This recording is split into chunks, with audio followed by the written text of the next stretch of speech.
Hello students, welcome to my channel. तो आज हम स्टार्ट करेंगे vectors.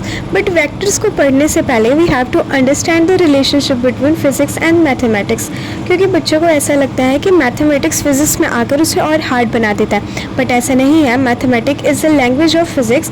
It becomes easier to describe, understand and apply the physical principles. आपको ये ऐसे समझ नहीं आएगा जब तक हम इसे न्यूमेरिकली नहीं करेंगे, जब तक हम इसे प्रैक्टिकली नहीं करेंगे तब तक आपको कुछ समझ नहीं आएगा।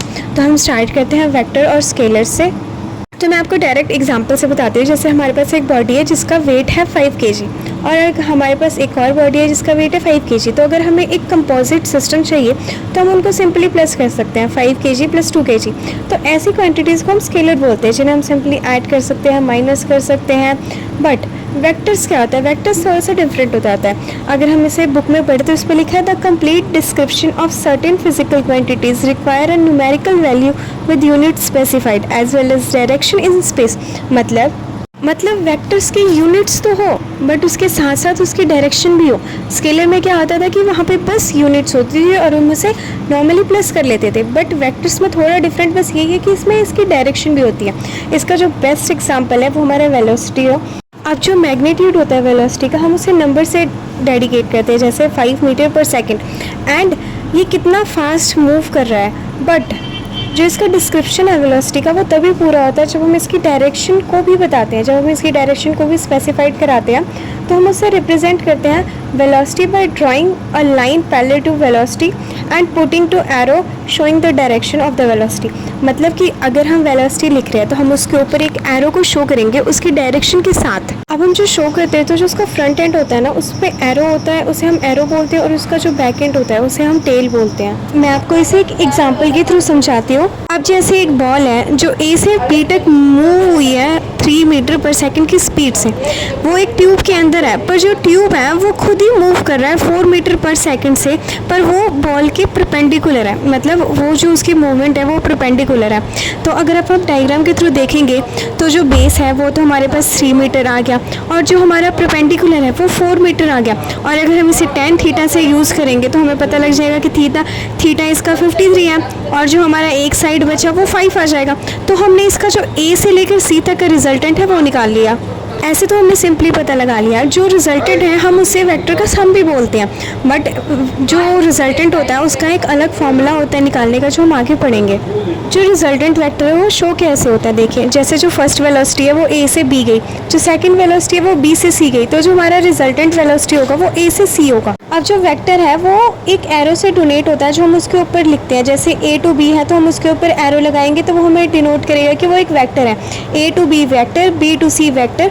और जो हमारा रिजल्टेंट वेक्टर है हम उसे आर वेक्टर भी लिख सकते हैं। जो दो वेक्टर है वो इक्वल कैसे होते हैं? जैसे अगर दो वेक्टर हैं और दोनों की दोनों मैग्नीट्यूड भी सेम है, अगर दोनों का मैग्नीट्यूड 5 है, दोनों वेस्ट डायरेक्शन में जा रहे हैं, तो फिर वो वेक्टर्स जो है वो इक्वल वेक्टर्स कहलाते हैं, और हम उन्हें पैरेलल वेक्टर्स भी बोल सकते हैं। तो जो इक्वल वेक्टर होते हैं उनकी कंडीशन यही होती है कि जो उनके मैग्नीट्यूड और जो उनका डायरेक्शन है वो एज इट इज़ सेम होना चाहिए, तभी वो इक्वालिटी ऑफ वेक्टर्स कहलाएंगे।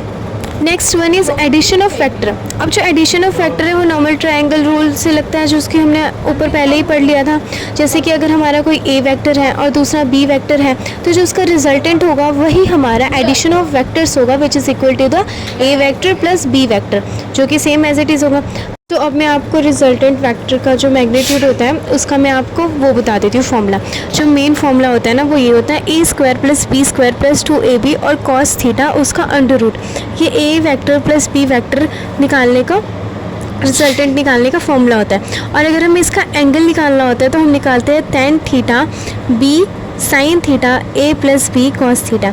ये जो होता है ये डिराइव्ड होता है। अगर आप चाहते हैं कि मैं इसे बताऊं पूरे डिराइव्ड तरीके से तो आप मुझे कमेंट करिएगा, मैं नेक्स्ट वीडियो इसकी डेरिवेशन पे ज़रूर बनाऊंगी। तो आपको ये तो समझ आ गया होगा नॉर्मल फॉर्मूला जो मैग्नीट्यूड का होता है A square plus B square plus 2ab cos theta का अंडर रूट। तो इसके रिलेटेड हम एक क्वेश्चन कर लेते हैं। Two vectors having equal magnitude A makes an angle theta with each other, find the magnitude and direction of the resultant vector. सबसे पहले हम इसका मैग्नीट्यूड निकालेंगे which is equal to the a² + b² + 2ab cos theta. But यहाँ पे दिया है कि जो दो वेक्टर्स है वो दोनों इक्वल हैं, उनका मैग्नीट्यूड a ही है, तो हम b² की जगह भी a² लिखेंगे और हमारे पास इक्वेशन आ जाएगी a² + a² + 2aa cos theta. तो जब हम इसको और सिंप्लीफाई करेंगे तो ये हमारे पास बन जाएगा 2a का स्क्वायर प्लस ब्रैकेट में 1 + cos थीटा। जो हमने a² है वो हमने कॉमन ले लिया क्योंकि यहाँ पे भी 2a² बन जाएगा, तो अब 2a² बन जाएगा 4a² और 1 + cos थीटा, ये अगर हम ट्रिग्नोमेट्री का फॉर्मूला लगाएंगे तो cos² θ/2, तो हमारे पास नॉर्मली आंसर आ जाएगा 2a cos θ/2। तो ये आ गया हमारा रिजल्टेंट वेक्टर का मैग्नीट्यूड।